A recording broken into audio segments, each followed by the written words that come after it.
નો formality.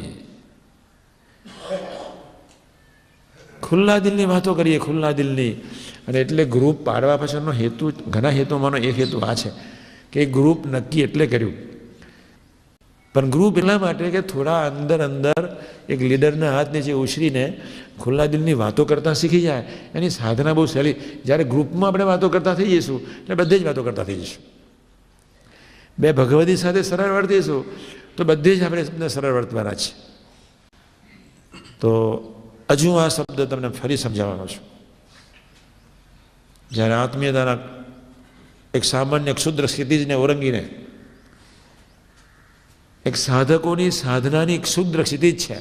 દરેક સાધકની સાધનાની ક્ષિતિજ છે. આમ વર્તવું જોઈએ, આમ વર્તવું જોઈએ. ભક્તિવાળા એમ કે આમ વર્તવું જોઈએ, ત્યાગીવાળા એમ કે આમ વર્તવું જોઈએ, જ્ઞાની એમ કે આમ વર્તવું જોઈએ. આ છે આત્મીયતાની અનલિમિટેડ ક્ષિતિજ, જ્યાં અક્ષર બ્રહ્મ છે. કોઈ ગુણનું બંધારણ નથી, નથી કોઈ ત્યાગનું બંધારણ, નથી કોઈ જ્ઞાનનું બંધારણ, નથી કોઈ હેતુનું બંધારણ, નથી કોઈ સમજણનું બંધારણ. અહીંયા એક બ્રહ્મ સાગર છે, બ્રહ્મ મહાસાગર છે, બ્રહ્મ મહોલ છે.